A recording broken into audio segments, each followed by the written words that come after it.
ಜ್ಯೋತಿಷ್ಯ ಶಾಸ್ತ್ರದಲ್ಲಿ ಆಧುನಿಕ ತಂತ್ರಜ್ಞಾನವನ್ನು ಬಳಸಿ ಸಿದ್ಧಪಡಿಸಿರುವ ಗೋಲ್ಡ್ರಿ ಆಸ್ಟ್ರೋ ಆ್ಯಪ್ ಮುಖಾಂತರ ನಮ್ಮ ಜೀವನದಲ್ಲಿನ ಆರೋಗ್ಯ, ವಿದ್ಯಾಭ್ಯಾಸ, ವೃತ್ತಿ ಜೀವನ, ಮದುವೆ ವಿಚಾರ, ಸಂತಾನ, ಆಸ್ತಿ, ಪ್ರಯಾಣ, ವ್ಯಾಜ್ಯದಂತಹ ವಿಚಾರಗಳ ಬಗ್ಗೆ ಅತ್ಯಂತ ಸರಳ ರೀತಿಯಲ್ಲಿ ತಿಳಿಯಬಹುದಾಗಿದೆ.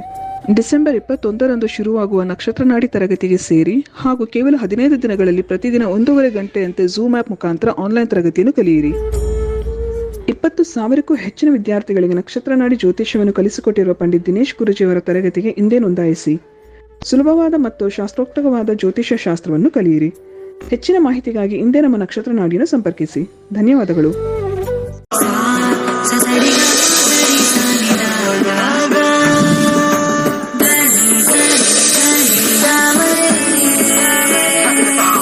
ಶ್ರೀ ಗುರುಭ್ಯೋ ನಮಃ. ಹರಿ ಓಂ. ಜ್ಞಾನಾನಂದಮಯಂ ದೇವಂ ನಿರ್ಮಲ ಸ್ಫಟಿಕಾಕೃತಿಂ ಆಧಾರಾಂ ಸರ್ವವಿದ್ಯಾನಾಂ ಹಯಗ್ರೀವಮುಪಾಸ್ಮಹೇ. ಶುಭಂ ಕರೋತಿ ಕಲ್ಯಾಣಂ ಆರೋಗ್ಯಂ ಧನಸಂಪದ ಶತ್ರುಬುದ್ಧಿ ವಿನಾಶಾಯ ದೀಪರ್ಜ್ಯೋತಿ ನಮೋಸ್ತುತೆ. ಓಂ ನಮೋ ಭಗವತೆ ವಾಸುದೇವಾಯ. ಓಂ ನಮೋ ನಾರಾಯಣಾಯ. ನಮಸ್ಕಾರ. Welcome to ನಕ್ಷತ್ರನಾಡಿ. 21ನೇ ತಾರೀಕು ಶನಿವಾರ 105ನೇ ಬ್ಯಾಚ್ 105ನೇ ಕಾರ್ಯಾಗಾರ ಪ್ರಾರಂಭವಾಗ್ತಕ್ಕಂಥದ್ದು. ಆಸಕ್ತಿ ಇರೋರು ಜಾಯ್ನ್ ಆಗಿ. 15 ದಿವಸದ ಕ್ಲಾಸು ಬೆಳಿಗ್ಗೆ 11 ಗಂಟೆಗೆ ಒಂದಿರುತ್ತೆ, ಸಂಜೆ 7:30 ಒಂದಿರುತ್ತೆ. ಸಂಪೂರ್ಣವಾಗಿ ಜ್ಯೋತಿಷ್ಯ ಕಲೀರಿ, ಕುಟುಂಬ ಸಮೇತ ಕಲೀರಿ. ಕಾಲ್ ಮಾಡಿ. ಕೇವಲ ಸ್ವಲ್ಪ ದಿವಸ ಮಾತ್ರ ಬಾಕಿ ಇದೆ. ಆಸಕ್ತಿ ಇರ್ತಕ್ಕಂಥವ್ರು ಆ ಕಡೆ ಈ ಕಡೆ ನೋಡಿದ್ರೆ ನಿರ್ಣಯ ಮಾಡಿ 2025 ಒಂದು ಹೊಸ ಕೊಡುಗೆ ಕೊಡೋಣ ಅಂತಂದ್ರೆ ನಿಮ್ಮ ಜೀವನಕ್ಕೆ ಜ್ಯೋತಿಷ್ಯ ಕಲೀರಿ. ಹಾಗೆ 2020-25 ಮಂಗಳನ ಆಧಿಪತ್ಯ ಇರತಕ್ಕಂಥ ವರ್ಷ. ಯಾರು 3ನೇ ತಾರೀಕು, 12ನೇ ತಾರೀಕು, 21 ಮತ್ತೆ 30ನೇ ತಾರೀಕು 3 ಸೀರೀಸ್ ಅಂತ ಕರಿತೀವಿ ನಾವು. 3 ಸೀರೀಸ್ ಅಂತ ಕರಿತೀವಿ. ಈ 3 ಸೀರೀಸ್ ಅಲ್ಲಿ ಹುಟ್ಟಿರೋರಿಗೆ 2025 ಹೇಗಿರುತ್ತೆ ಅಂತ ನೋಡೋಣ. ಮೊದಲಿಗೆ ಈ 3ನೇ ತಾರೀಕು, 12ನೇ ತಾರೀಕು, 21ನೇ ತಾರೀಕು ಮತ್ತೆ 30ನೇ ತಾರೀಕು ಹುಟ್ಟಿರೋರು ಸ್ವಲ್ಪ ಹೆಚ್ಚಿಗೆ ಬುದ್ಧಿವಂತರು. ಹಾಗೆ ಅವರಲ್ಲಿ ಕೋಪ ಸ್ವಲ್ಪ ಜಾಸ್ತಿ ಇರತಕ್ಕಂಥದ್ದಿರುತ್ತೆ. ಮತ್ತೊಂದು ವಿಚಾರ, ಖರ್ಚು ಮಾಡೋದ್ರಲ್ಲಿ ಸ್ವಲ್ಪ ಜುಪಣರು. ಅಷ್ಟು ಈಸಿಯಾಗಿ ಖರ್ಚು ಮಾಡಲ್ಲ. ಎಲ್ಲಿ ಬೇಕೋ ಅಲ್ಲಿ ಅಷ್ಟು ಮಾತ್ರ ಎತ್ತೆತ್ತಿ ಕೊಡ್ತಕ್ಕಂಥ ನಂಬರ್ ಅಲ್ಲ ಅದು. ಯಾರಿಗೆ ಬೇಕೇ ನಾನಿದ್ದೀನಿ, ನಾನು ಮಾಡ್ತೀನಿ ಇಲ್ಲ, ಸುಮ್ಮನೆ ಸೈಲೆಂಟ್ ಆಗಿರ್ತಾರೆ. ಬೇಕಾದಾಗ ಮಾತ್ರ ತನಗೆ ತಾನು ಖರ್ಚು ಮಾಡ್ಕೊಳ್ತಕ್ಕಂಥದ್ದು ಹೆಚ್ಚು. 3, 12, 21 ಮತ್ತೆ 30ನೇ ತಾರೀಕು ಹುಟ್ಟಿರೋರಿಗೆ ಸ್ವಲ್ಪ ಈ ಗುಣಗಳು ಜಾಸ್ತಿ. ಹಾಗೆ ಜೀವನದಲ್ಲಿ ಬೆಳಿಬೇಕು ಅನ್ನೋ ಆಸಕ್ತಿ, ಅತ್ಯಂತ ಎತ್ತರದ ಒಂದು ಸಾಧನೆ ಅಥವಾ ಅತ್ಯಂತ ಎತ್ತರಕ್ಕೆ ಬೆಳಿಬೇಕು, ಒಳ್ಳೆಯ ಸ್ಥಾನ ಅಲಂಕರಿಸಬೇಕು ಅನ್ನೋದು ಬಹಳ ಅಭಿಲಾಷೆ ಇರ್ತಕ್ಕಂಥವ್ರು.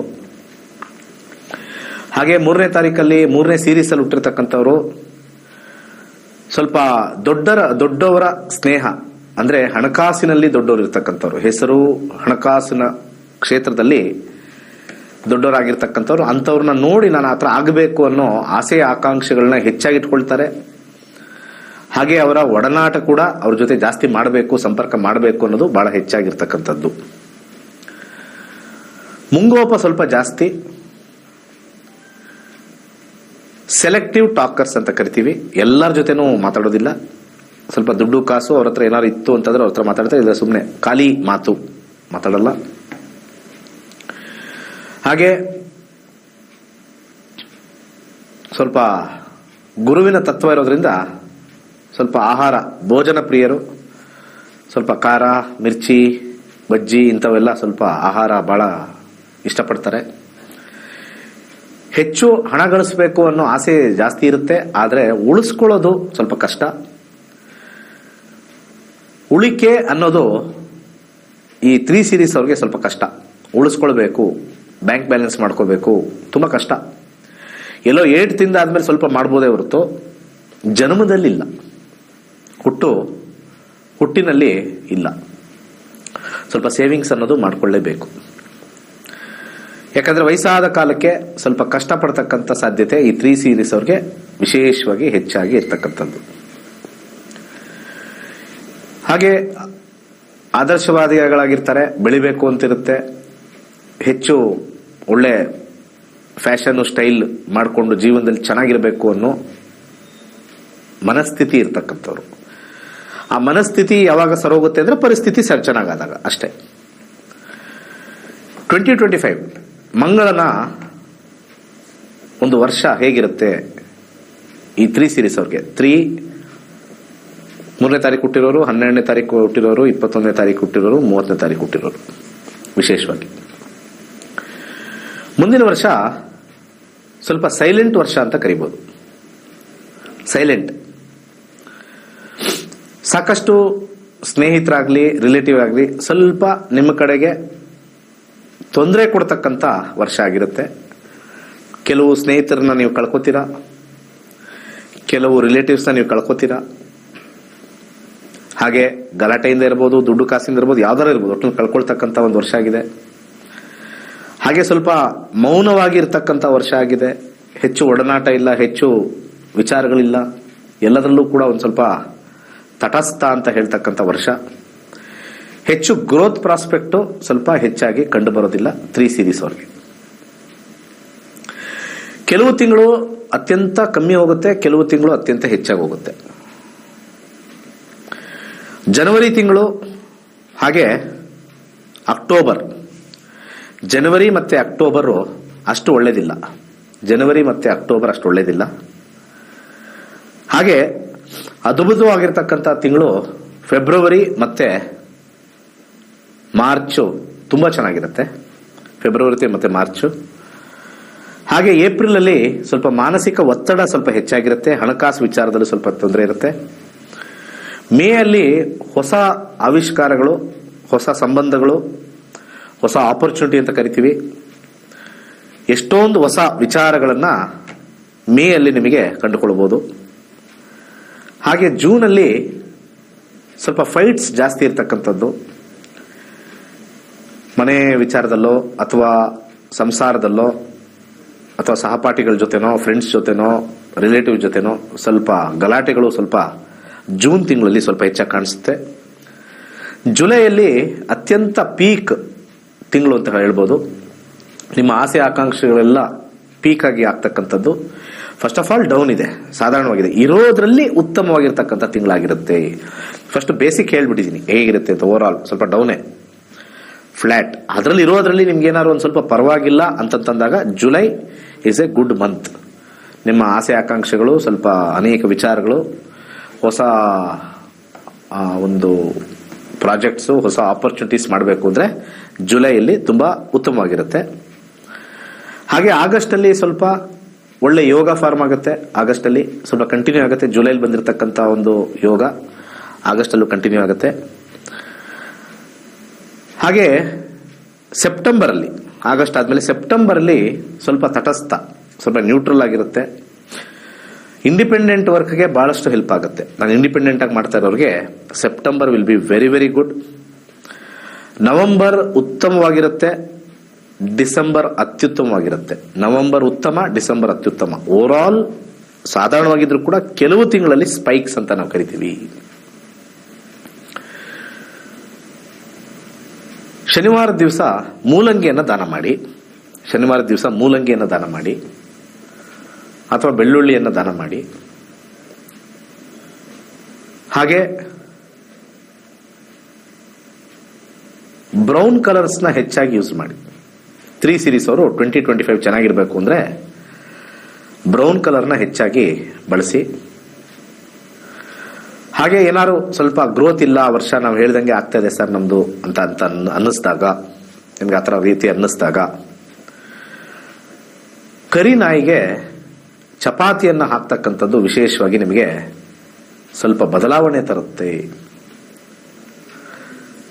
ಕರಿನಾಯಿಗೆ ಚಪಾತಿಯನ್ನು ಹಾಕ್ತಕ್ಕಂಥದ್ದು. ಕರಿನಾಯಿ ಭೈರವನ ಸ್ವರೂಪ ಅಂತ ನಾವು ಕರಿತೀವಿ. ಭೈರವನ ಸ್ವರೂಪ. ಆ ಭೈರವನ ಸ್ವರೂಪದಲ್ಲಿ ಬರ್ತಕ್ಕಂಥ 3ನೇದು ಮತ್ತೆ ಮುಂದಿನ ವರ್ಷ 2025 ಒಂದು ಕಾಂಬಿನೇಷನ್ ತಗೊಂಡಾಗ ನ್ಯೂಮರಾಲಜಿ ಪ್ರಕಾರ ಪರಿಹಾರ್ಥವಾಗಿ ಬರ್ತಕ್ಕಂಥ ಒಂದು ವಿಚಾರ ನಾವು ತಗೊಳ್ಬೇಕು ಅಂತಂದ್ರೆ ಅಲ್ಲಿ ಮೊದಲು ಕರಿನಾಯಿಗೆ ಚಪಾತಿಯನ್ನು ಹಾಕ್ತಕ್ಕಂಥದ್ದು ಶನಿವಾರ ದಿವಸ ವಿಶೇಷ. ಇಷ್ಟು ಮೂರನೇದು. ಇನ್ನು ನೆಕ್ಸ್ಟ್ ಸೀರೀಸ್ ನೆಕ್ಸ್ಟ್ ಮಾತಾಡೋಣ. ಕರೆಗಳನ್ನ ತಗೊಂಡೋಗೋಣ. ನಮಸ್ಕಾರ. ನಮಸ್ಕಾರ, ಮಾತಾಡಿ.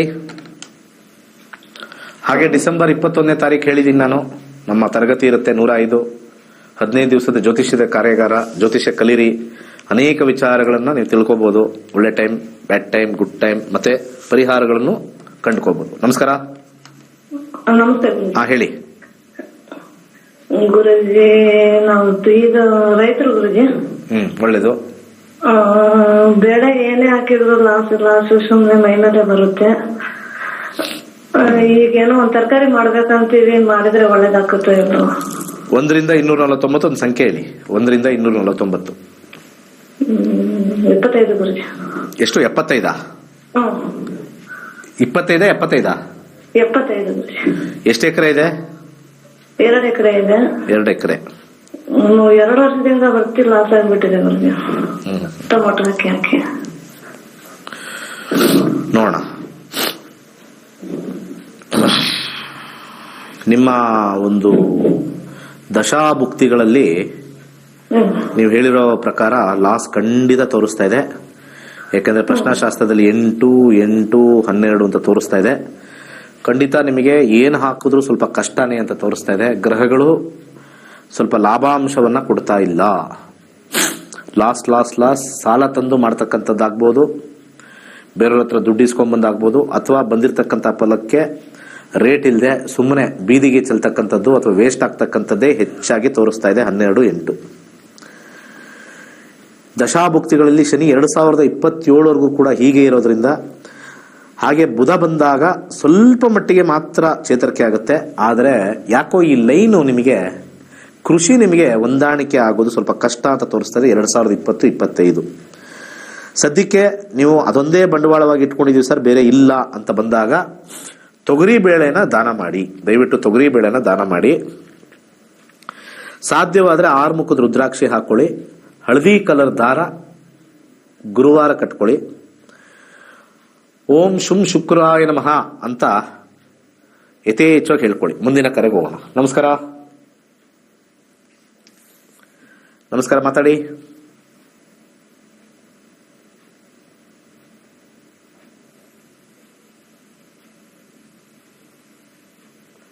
ಮಾತಾಡಿ. ನಮಸ್ಕಾರ. ನಮಸ್ತೆ ಗುರುಜಿ. ನೆಕ್ಸ್ಟ್ ಕಾಲ್ ರೆಡಿ ಮಾಡಿ ಇಟ್ಕೊಳ್ಳಿ, ಲೇಟ್ ಮಾಡ್ತಾ ಇದ್ದೀರಾ. ನಮಸ್ತೆ ಗುರುಜಿ. ಹೇಳಿ. ಮಗಳು ಎಜುಕೇಶನ್ ಕೇಳಬೇಕಿತ್ತು. ಯಾಕೆ ಎಜುಕೇಶನ್ ಅಲ್ಲಿ ಡಲ್ ಇದಾಳೆ. ಆಕಿಗೆ ಯಾಕೆ ಜ್ಞಾಪಕ ಶಕ್ತಿ ಬರ್ತಾ ಇಲ್ಲ ಅಂತ. ಈಗ ಸೆಕೆಂಡ್ PU PCMB ಮಾಡ್ತದಾಳೆ. ಸರಿ. ಬಹಳ ಬರ್ತಾ ಬರ್ತಾ ಬರ್ತಾ ಡಲ್ ಆಗ್ತದಾಳ್ರಿ. ಆನ್ಯುವಲ್ ಎಕ್ಸಾಮ್ ಟೈಮ್ಗೆ ಪ್ರಿಪರೇಟರಿಯಲ್ಲಿ ಏನು ಎಲ್ಲ ಶೂನ್ಯ ಅಂತವರ. ಡೇಟ್ ಆಫ್ ಬರ್ತ್ ಹೇಳ್ತೀರಾ ಅಥವಾ ಹಿಂಗೆ ಕತೆ ಹೇಳ್ತಾ ಇರ್ತೀರಾ ನೀವು? 27/5/2007. ಬೇಗ ಬೇಗ ಹೇಳಿ. 27/5/2007. ಸ್ವಲ್ಪ ಟಿವಿ ವಾಲ್ಯೂಮ್ ಕಮ್ಮಿ ಮಾಡಿ. 2000 7 ಸರ್. 2007. ಸಮಯ ಬೆಳಗಿನ ಜಾವ 4 ಗಂಟೆ. ಹಂಗಾರೆ ಕಸ್ಬ್ ನೋಡಕ್ಕಾಗಲ್ಲ, ಟೈಮ್ ಸರಿ ಇಲ್ಲ. ಹುಟ್ಟಿದೂರು ದಾವಣಗೆರೆ. ಟೈಮ್ ಕರೆಕ್ಟ್ ಆಗಿಲ್ಲ ಸರ್. ಕರೆಕ್ಟಾಗಿ 4 ಗಂಟೆಗೆ ಯಾವನು ಊಟಕ್ಕಾಗಲ್ಲ ಸರ್. ಸ್ವಲ್ಪ ತಲೆಯಲ್ಲಿ ಯೂಸ್ ಮಾಡಿ. ಕಸ್ಬ್ ನೋಡ್ಬೋದು ಅಂತಂದ್ರೆ ಕಸ್ಬ್ ನೋಡಕ್ಕಾಗಲ್ಲ. 3:50ಕ್ಕೆ ಕಸ್ಬ್ ಚೇಂಜ್ ಆಗುತ್ತೆ. ಅವಾಗ ಹೇಳ್ಬೋದು ಓದ್ತಾರೋ ಇಲ್ವಂತ. 4:05ಕ್ಕೆ ಹೇಳ್ಬೋದು. ಕರೆಕ್ಟಾಗಿ 4 ಗಂಟೆಗೆ ಹುಟ್ಟಿದ್ದಾರೆ ಅಂದ್ರೆ ಇಂಥವೇ ಸರಿ ಇಲ್ಲ. ಟೈಮ್ ಕರೆಕ್ಟ್ ಇಲ್ಲ ಅಂದ್ರೆ ಪ್ರಶ್ನಾಶಾಸ್ತ್ರಕ್ಕೆ ಹೋಗ್ಬೇಕು. ಇದರಲ್ಲಿ ನೋಡ್ತೀವಿ ರಾಹು ದಶೆ. ರಾಹು ಎಜುಕೇಶನ್ ಚೆನ್ನಾಗಿ ಕೊಡ್ತಾನೆ, ತೊಂದರೆ ಇಲ್ಲ. ಭುಕ್ತಿ ಮಾತ್ರ ಚೆನ್ನಾಗಿಲ್ಲ, ಏನು ಮಾಡಕ್ಕಾಗಲ್ಲ. ಎಜುಕೇಶನ್ ಅಲ್ಲಿ ಗುರುಭುಕ್ತಿ ನಡೀತಾ ಇದೆ, 8ನೇ ಮನೆ ನಡೀತಾ ಇದೆ, ಎಂಡಿಂಗ್ ಅಲ್ಲಿ 6ನೇ ಮನೆ ನಡೀತಾ ಇದೆ. ವ್ಯಸನಗಳಿಗೆ ಹೋಗ್ತಕ್ಕಂಥ ನಂಬರ್ಸು, ಫೇಲ್ ಆಗ್ತಕ್ಕಂಥ ಸಾಧ್ಯತೆನೂ ಬಹುತೇಕ ಇದೆ. ಗುರು ಆದ ನಂತರ ರಾಹುದೇಶೆ ಗುರುಭುಕ್ತಿ, ಗುರು ಆದ ನಂತರ ಶನಿ ಬರ್ತಾನೆ. ಶನಿ ಇವರಿಗೆ ಒಳ್ಳೆಯ ಒಂದು ಕಾಂಬಿನೇಷನ್, ಎಜುಕೇಶನ್ ಕಂಪ್ಲೀಟ್ ಮಾಡಿಸ್ತಾನೆ. ಸದ್ಯಕ್ಕೆ ನೀವು ಗುರುಗೆ ದಾನ ಮಾಡಬೇಕು, ಕಡಲೆಕಾಳನ್ನು ದಾನ ಮಾಡಿ, ಹಾಗೆ ಚಂದ್ರನಿಗೆ ದಾನ ಮಾಡಬೇಕು. ಈ ಪೀರಿಯಡ್ ಹೋಗೋವರೆಗೂ ಕಾಯಲೇಬೇಕು, ಆದರೆ ಎಜುಕೇಶನ್ ಮುಗಿಸ್ತಾರೆ.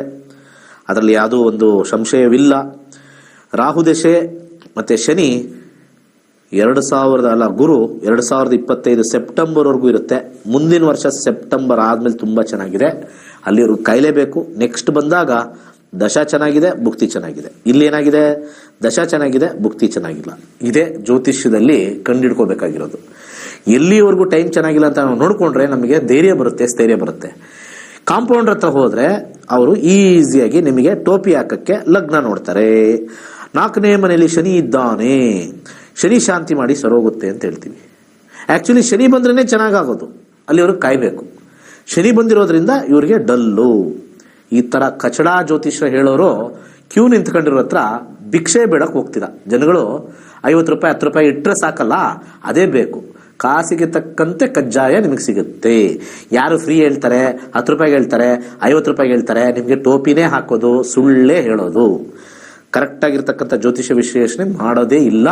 ಟೋಪಿ ಹಾಕ್ಸ್ಕೊಳ್ಳಿ, ಬರ್ಬಾದಾಗಿರ್ತಕ್ಕಂಥ ಯಾವುದೋ ದೋಷಗಳು ಹೇಳಿಸ್ಕೊಳ್ಳಿ, ತಲೆ ಕೆಡಿಸ್ಕೊಂಡು ಬಂದು ನಿಮ್ಮ ಸಂಸಾರನೂ ಹಾಳು ಮಾಡ್ಕೊಳ್ಳಿ. ಯಾಕಂದ್ರೆ ತುಂಬಾ ಸಂಸಾರ ಹಾಳಾಗಿರೋದೇ ಇದರಿಂದ. ನಾನು ನೋಡಿದ್ದೀನಿ, ಬಹಳಷ್ಟು ಜನ ನೋಡಿದ್ದೀನಿ. ಇರೋ ಬರೋದೆಲ್ಲ ಯಾರು ಜ್ಯೋತಿಷ್ಯ ಹತ್ರ ಹೇಳ್ತಾರೆ, ಕ್ಲೋಸ್ ಮಾಡಿ. ಇರೋ ಬರೋದೆಲ್ಲ ಜ್ಯೋತಿಷ್ಯ ಹತ್ರ ಕೇಳ್ಕೊಂಡ್ಬಂದು ಮನೆಯವ್ರಿಗೆ ಹೇಳೋದು. ಆ ಮನೆಯವರು ಆಲ್ರೆಡಿ ಟೆನ್ಷನ್ ಇರ್ತಾರೆ, ಮತ್ತೆ ಮಕ್ಕಳು ಓದ್ತಾ ಇರಲ್ಲ. ಆಮೇಲೆ ಬಂದಿದ ತಕ್ಷಣ ಕಂಪ್ಲೇಂಟ್ ಹೇಳ್ತಾರೆ ಹೆಣ್ಮಕ್ಳು, ಮಗ ಸರಿಯಾಗಿ ಓದ್ತಾ ಇಲ್ಲ, ಮಗಳು ಸರಿಯಾಗಿ ಓದ್ತಾ ಇಲ್ಲ ಅಂತ. ಅದು ಏನ್ ಮಾಡೋದು, ಎಲ್ಲ ಟ್ಯೂಷನ್ ಫೀಸ್ ಕಳಿಸ್ತಾ ಜ್ಯೋತಿಷ ಹತ್ರ ಹೋಗ್ಬಾ ಅಂತಂದ್ರೆ ಅವ್ನು ಹಾಕೊಂಡು ಸಖತ್ತಾಗಿ ಹೇಳಿರ್ತಾನೆ, ನಿಮ್ಗೆ ಆ ದೋಷ ಈ ದೋಷ ಅಂತ. ಅದ್ರ ಜೊತೆಗೆ ನಿಮ್ಗೂ ಸರಿ ಇಲ್ವಂತ್ರಿ, ನಿಮ್ಗೂ ಗಂಡಾಂತರ ಅಂತೆ, ನಿಮ್ಗೂ ಕೆಲಸ ಕಳ್ಕತ್ರಿ ಅಂತೆ. ಕರೆಕ್ಟಾಗಿ ಚೆನ್ನಾಗಿ ನೆಗೆಟಿವ್ ತುಂಬಿಸಕ್ಕೆ ಜ್ಯೋತಿಷ ಹತ್ರ ಹೋಗ್ಬನ್ನಿ. ಟೈಮ್ಗೆಲ್ಲ ಹೇಳಬೇಕು. ಟೈಮ್ ಚೆನ್ನಾಗಿಲ್ದೇ ಇರ್ಬೇಕಾದ್ರೆ ಹೋದಾಗ ಟೈಮ್ ಇಲ್ಲಿವರೆಗೂ ಚೆನ್ನಾಗಿದೆ, ಚೆನ್ನಾಗಿಲ್ಲ, ಮುಂದೆ ಚೆನ್ನಾಗಿರುತ್ತೆ, ಚೆನ್ನಾಗಿರಲ್ಲ. That is what is astrology. ಈ ಮನೇಲಿರೋ ಹೆಣ್ಮಕ್ಳು ಟೋಪಿ ಹಾಕ್ಸ್ಕೊಂಬನ್ನಿ, ಹೋಗಿ ಟೋಪಿ ಹಾಕ್ಸ್ಕೊಂಬರಕ್ಕೆ ನೀವಿರೋದು. ಸಂಸಾರವನ್ನು ಹಾಳು ಮಾಡ್ಕೊಳ್ಳಿ. ಯಾಕಂದ್ರೆ ಎಷ್ಟೋ ಸಂಸಾರಗಳು ಜ್ಯೋತಿಷದಿಂದ ಹಾಳಾಗಿದೆ ಅಂತ ಎಷ್ಟೋ ಜನ ಹೇಳ್ತಾರೆ. ಯಾಕಂದ್ರೆ ಸುಮ್ಮನೆ ಕಮೆಂಟ್ಗಳು ಬರಲ್ಲ. ನಾನು ಜ್ಯೋತಿಷ್ ಹತ್ರ ಹೋದೆ, 3,000 ಕೊಟ್ಟೆ ಹಾಳಾದೆ, ಸುಳ್ಳು ಹೇಳ್ದ, 1,000 ಕೊಟ್ಟೆ, 10,000 ಕೊಟ್ಟೆ, 20,000 ಕೊಟ್ಟೆ ಮಾಡ್ತಾನೆ ಇರಿ. ಯಾರು ಅಸ್ಟ್ರಾಲಜಿ ಕರೆಕ್ಟಾಗಿ ಕಲ್ತಿಲ್ಲ, ಸರ್ಟಿಫಿಕೇಟೇ ಇಲ್ಲ ಅವ್ರ ಹತ್ರ. ಎಲ್ಲಿ ಕಲ್ತಿದ್ದಾರೆ, ಯಾರ ಹತ್ರ ಕಲ್ತಿದ್ದಾರೆ, ವೇರ್ ಇಸ್ ಸರ್ಟಿಫಿಕೇಶನ್, ಆ್ಯಪ್ ಇದೆಯಾ, ಕಾಂಬಿನೇಷನ್ ಇದೆಯಾ, ತೋರಿಸ್ಬೇಕು, ಓಪನ್ ಆಗಿ ತೋರಿಸ್ಬೇಕು. ಹಿಂಗಿದೆ ಹಿಂಗಿದೆ. ಒಬ್ಬರು ಪ್ರಶ್ನೆಶಾಸ್ತ್ರ ಹಾಕಿದ್ರು, ಏನ್ ಬೆಳೆ ಹಾಕಿದ್ರು ಬರಲ್ಲ, 27ವರೆಗೂ ಬರಲ್ಲ, ಅಷ್ಟೇ ಮುಗೀತು. That is what is the fate. ಪರಿಹಾರ ಕೊಡಂಗಿದ್ರೆ ಎಲ್ಲಾ ಜ್ಯೋತಿಷಿಗಳು ಕೋಟ್ಯಾಧೀಶ್ವರಾಗಿರೋರು. ದೇವಸ್ಥಾನದಲ್ಲಿರ್ತಕ್ಕಂಥ ಅರ್ಚಕರೆಲ್ಲ ಎಲ್ಲಾ ತರನು ಪೂಜೆ ಮಾಡಿ ಕೋಟ್ಯಾಧೀಶ್ವರಾಗಿರೋ, ಅವರೇ ಆಗಿಲ್ಲ ಇನ್ನು. ಇನ್ನ ಆಚೆ ಕಡೆ ಇರೋರು ಬೈಯೋರಲ್ಲಿ ಏನು ತಪ್ಪೇನಿಲ್ಲ. ನಾವು ಹೇಳ್ತಕ್ಕಂಥ ವಿಧಿವಿಧಾನಗಳಲ್ಲಿ ಹೇಳಬೇಕು. ಕರ್ಮನ ನಾವು ಮೀರಕ್ಕಾಗಲ್ಲ ಅಂತ ಫಸ್ಟ್ ಹೇಳಬೇಕು. ನನ್ನ ಕರ್ಮ ದೇವಸ್ಥಾನದ ಪೂಜೆ ಮಾಡೋದು, ನನ್ನ ಕರ್ಮಕ್ಕೆ ತಕ್ಕಂತೆ ಸಂಭಾವನೆ ಬರುತ್ತೆ, ನನ್ನ ಕರ್ಮಕ್ಕೆ ತಕ್ಕಂತೆ ನನಗೆ ಹಣ ಬರುತ್ತೆ.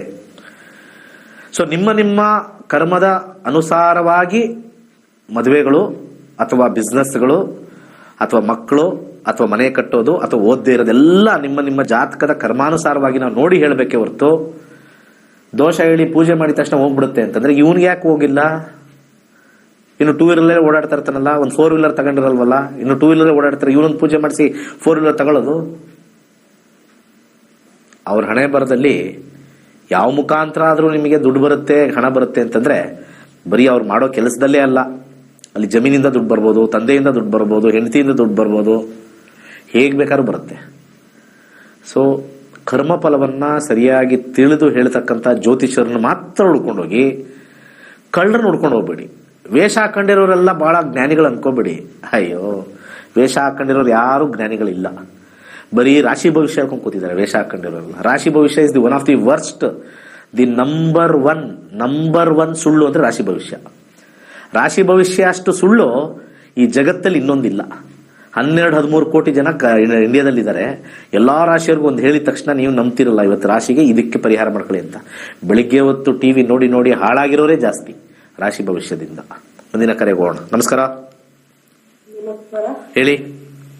ನಮಸ್ತೆ ಸರ್. ಹೇಳಿ. ಎಷ್ಟು? 55. ಏನ್ ವಿಚಾರ? ಸೈಟ್ ನಾವು ಹ್ಯಾಂಡಿಕ್ಯಾಪ್ ಸರ್, ನಮ್ಗೆ ಸೈಟ್ ಕೊಡ್ತೀವಿ ಅಂತ ಗೌರ್ಮೆಂಟ್ ಕಡೆಯಿಂದ ಇದಾಗಿದ್ರೆ ಓಕೆ, ಅದಿನ್ನೂ ನಮ್ಗೆ ಮುಂದೆ ತಳ್ಕೊಂತಾನೆ ಹೋಗ್ತಾರೆ ಸರ್. ಈಗಾಗಲೇ ಒಂದು ವರ್ಷ ಆಯ್ತು. ನೋಡೋಣ, 10ನೇ ಕಸ್ ನೋಡ್ತೀವಿ, ಅವ್ರು ಏನಾದ್ರು ನಿಮಗೆ ಕೊಡ್ತಾರಾ ಅಂತ ನೋಡೋಣ. ಸ್ವಲ್ಪ ಕಾಸು ಬಿಚ್ಚಬೇಕು ಅಂತ ತೋರಿಸ್ತಾ ಇದೆಯಲ್ಲ, ಹೌದು ಮೇಡಮ್. ಅದು ಹೇಳಲ್ಲ, ನೀವು ಕೇಳ್ಕೋಬೇಕು. ಅರ್ಥ ಆಯ್ತಾ? ನೀವು ಕೇಳ್ಕೋಬೇಕು. ಯಾಕಂದ್ರೆ ಅವ್ರು ಏನಾರು ಮಾಡ್ಕೊಳ್ರಿ, ಎಲ್ಲಾ ಕಡೆ ಎಲ್ಲಾರ ಹತ್ರ ಇಸ್ಕೋತಾರೆ. 10ನೇ ಕಸ್ಬು ಅಧಿಕಾರವನ್ನ ತೋರಿಸುತ್ತೆ. ಅಧಿಕಾರ ಅಂತ ತೋರಿಸ್ತೀವಿ. 10ನೇ ಕಸ್ಬು ಗವರ್ನಮೆಂಟ್ ಅಂತ ತೋರಿಸುತ್ತೆ. 10th deciding authority. ಅದ್ರಲ್ಲಿ ಗುರು ಬಂದಿದೆ. ಗುರು 12 ಬಂದಿದೆ. 12 ಅಂದ್ರೆ ಸ್ವಲ್ಪ ಅವ್ರ ಹತ್ರ ಫಸ್ಟ್ ಸ್ಟಾರ್ಟ್ ಬರಬೇಕು. ಆದ್ರೂ ಬರೋ ಟೈಮಲ್ಲಿ 5, 8, 12 ಬಂದಿದೆ. ನಿಮಗೆ ದುಡ್ಡಿನ ಖರ್ಚು ಮಾಡಲೇಬೇಕು. ಅದು ಬಂದಾಗ ನಿಮ್ಗೆ ಏನ್ ಕೊಡ್ಬೇಕು ಕೊಡ್ತೀವಿ ಅಂತ ನೀವು ಮಾಡಿ ನೋಡಿ, ನಿಮಗೆ ಫಸ್ಟ್ ಕಾಲ್ ಬರುತ್ತೆ. ಗ್ರಹಗಳು ಹೇಳ್ತಾ ಇರೋದು. ಯಾಕಂದ್ರೆ ಗ್ರಹಗಳು ಕಲಿಯುಗದ ಜನಗಳನ್ನ ನೋಡ್ಕೊಂಡು ಪ್ರಶ್ನೆ ಹೇಳ್ತವೆ. ಅರ್ಥ ಆಯ್ತಾ? ಕಲಿಯುಗದಲ್ಲಿ ಗ್ರಹಗಳು ಜನಗಳ ಸ್ವಭಾವದ ಮೇಲೆ ಪ್ರಶ್ನೆ ಹೇಳ್ತವೆ. ನಾವು ಅದನ್ನ ನೋಡ್ಕೊಂಡು ನಿಮಗೆ ಸರಿಯಾಗಿರ್ತಕ್ಕಂಥ ದಾರಿ ಹಾಕ್ಬೇಕು. ಹುಷಾರು. ಇದರಲ್ಲಿ ಮೋಸ ಹೋಗೋ ಚಾನ್ಸಸ್ ಇರುತ್ತೆ. ನಿಮ್ಗೆ ಯಾರು ಬರ್ತಾರೆ, ಬಂದು ನಿಮಗೆ ಅಲ್ಲಿ ಈ ದುಡ್ಡು ಹಾಕಿ ನಾನು ಮಾಡಿಸ್ಕೊಡ್ತೀನಿ ಅಂತನೂ ಬರುತ್ತೆ. ಎರಡನ್ನೂ ತೋರಿಸ್ತಾ ಇದೆ. ಹುಷಾರಾಗಿರಿ. Both it is showing both money loss as well as they ask money. ಎರಡರಲ್ಲೂ ಹೇಳಿದ್ದೀನಿ. ಹುಷಾರಾಗಿರಿ. ಮುಂದಿನ ಕರೆಗೋಣ. ನಮಸ್ಕಾರ. ನಮಸ್ಕಾರ.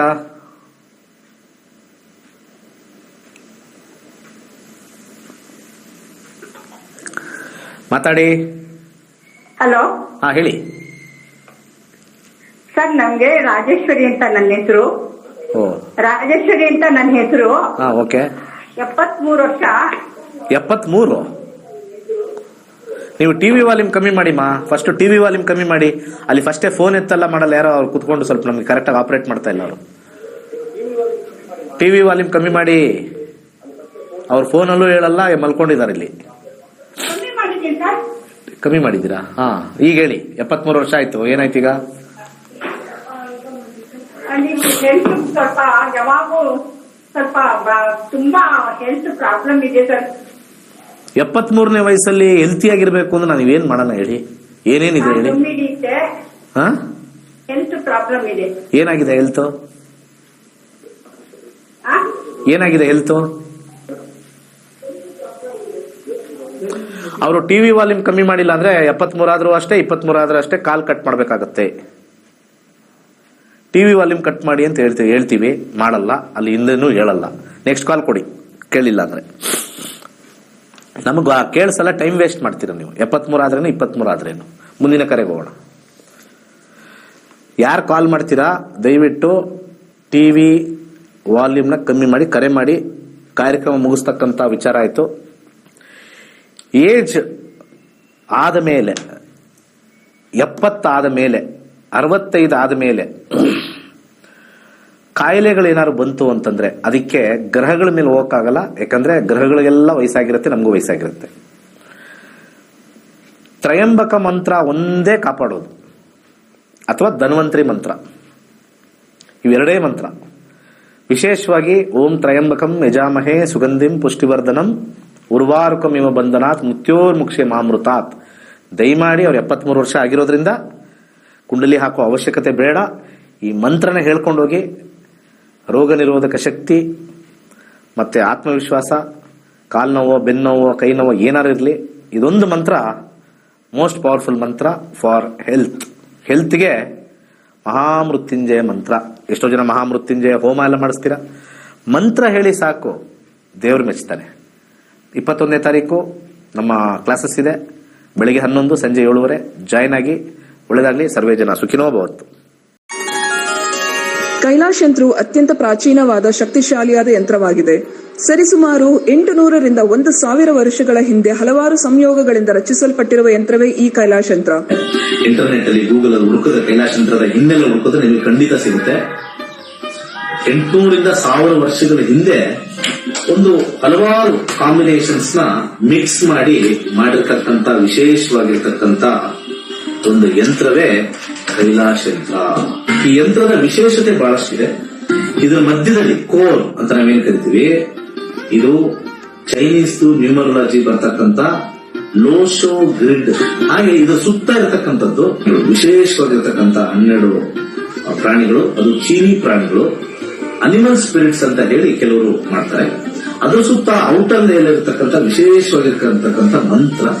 ಅದಾದ್ಮೇಲೆ 4ರಲ್ಲಿ ದಿಗ್ಬಂಧ ಆಗಿರ್ತಕ್ಕಂಥದ್ದು. ಒಂದು ಓಮಿಂದ ದಿಗ್ಬಂಧ ಆಗಿದೆ, ಇನ್ನೊಂದು ಸ್ವಸ್ತಿಕಿಂದ ದಿಗ್ಬಂಧನ ಆಗಿದೆ, ಒಂದು ಶಿವನ ಒಂದು ಅಂಶ ಆಗಿರ್ತಕ್ಕಂಥ ಫೋಟೋ ಇಂದ ದಿಗ್ಬಂಧನ ಆಗಿದೆ, ಕೊನೆಯಲ್ಲಿ ಒಂದು ತ್ರಿಶಕ್ತಿ ಇರತಕ್ಕಂಥ ತ್ರಿಶೂಲದಿಂದ ದಿಗ್ಬಂಧನ ಆಗಿರ್ತಕ್ಕಂಥದ್ದು.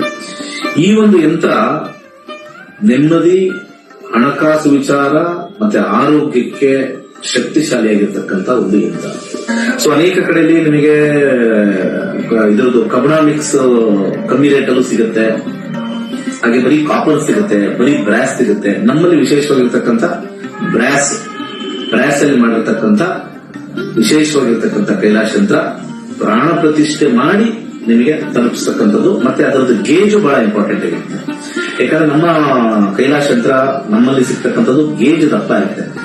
ದಪ್ಪ ಇದ್ದಷ್ಟು ಕೂಡ ಯಂತ್ರ ಬಲಿಷ್ಠವಾಗಿರುತ್ತೆ, ಯಂತ್ರದ ಒಂದು ಕಾರ್ಯ ಬಲಿಷ್ಠವಾಗಿರುತ್ತೆ. ಬೇರೆ ಕಡೆ ಎಲ್ಲ ತೆಳು ಇರುತ್ತೆ. ಅದು ಸೇಲ್ಸ್ ಕಾನ್ಸೆಪ್ಟ್ ಅಲ್ಲಿ ಮಾಡಿದ್ರು ಕೂಡ, ನಾವಾಗ್ಲಿ ಅವರಾಗ್ಲಿ ಮಾಡಿದ್ರು ಕೂಡ ನಾವು ಒಂದು ಪ್ರಮಾಣದಲ್ಲಿ ಮಾಡ್ತಕ್ಕಂಥ ಒಂದು ವಿಚಾರ. ಸೊ ಅದನ್ನ ದೇವರ ಮನೆಯಲ್ಲಿ ಅಥವಾ ದೇವರ ಜಗಲಿಲಿ ಯಾವುದೇ ದಿಕ್ಕಲ್ಲಿ ಇಟ್ಟು ಕೆಂಪು ಹೂವಿನಲ್ಲಿ ಪೂಜೆ ಮಾಡತಕ್ಕಂಥದ್ದು. ಆ ಕೆಂಪು ಹೂವಿನಿಂದ ಕೆಳಗಡೆ ಕೊಟ್ಟಿರ್ತಕ್ಕಂಥ ಮಂತ್ರ ಓಂ ಕ್ಲೀಂ ಹರ್ ವೀರಾಯ ಭೂಶಂಕರ ಲಕ್ಷ್ಮೀ ಕುರುಕುರು ಸ್ವಾಹ ಎನ್ನುವ ವಿಶೇಷವಾಗಿರ್ತಕ್ಕಂಥ ಮಂತ್ರನ ಸೋಮವಾರ 108 ಸತಿ ಪಠನೆ ಮಾಡಬಹುದು. ಆಸಕ್ತಿ ಇರೋರು, ಸಮಯ ಇರೋರು ಪ್ರತಿನಿತ್ಯ ಆ ಯಂತ್ರದ ಮುಂದೆ ಪಠನೆ ಮಾಡಿದ್ರೆ ನಾವು ಹೇಳಬೇಕಾಗಿಲ್ಲ, ನಿಮ್ಮ ಎಕ್ಸ್ಪೀರಿಯನ್ಸ್ ನೀವೇ ಹಾಕ್ತೀರಾ. ಈ ಯಂತ್ರವನ್ನು ವಿಶೇಷವಾಗಿ ಹಿತ್ತಾಳೆಯಿಂದ ರಚಿಸಿ ಪ್ರಾಣ ಪ್ರತಿಷ್ಠೆ ನಂತರ ತಲುಪಿಸಲಾಗುತ್ತದೆ. ಕೈಲಾಶ ಯಂತ್ರಕ್ಕಾಗಿ ನಮ್ಮ ನಕ್ಷತ್ರ ನಾಡಿಯನ್ನು ಸಂಪರ್ಕಿಸಿ. ಧನ್ಯವಾದಗಳು. ದೇವತಾ ವಾಹನಗಳಲ್ಲಿ ಗೂಬೆಯು ಶ್ರೀ ಮಹಾಲಕ್ಷ್ಮಿಯ ವಾಹನವಾಗಿದೆ. ಗೂಬೆಯು ಕತ್ತಲನ್ನು ಭೇದಿಸುವ ಶಕ್ತಿಯನ್ನು ಹೊಂದಿರುವುದರಿಂದ ಎಲ್ಲಾ ರೀತಿಯ ಆರ್ಥಿಕ ಸಮೃದ್ಧಿಯನ್ನು ಸೂಚಿಸುತ್ತವೆ. ಗೂಬೆಯ ಉಂಗುರವನ್ನು ಧರಿಸುವುದರಿಂದ ಉತ್ತಮ ಆರ್ಥಿಕ ಬೆಳವಣಿಗೆ ಮತ್ತು ಅನಗತ್ಯ ಖರ್ಚುಗಳನ್ನು ನಿಯಂತ್ರಿಸಬಹುದಾಗಿದೆ. ಗೂಬೆಯ ಉಂಗುರಕ್ಕಾಗಿ ಈ ಕೆಳಗಿನ ಸಂಖ್ಯೆಗಳಿಗೆ ಕರೆ ಮಾಡಬಹುದು. ಧನ್ಯವಾದ.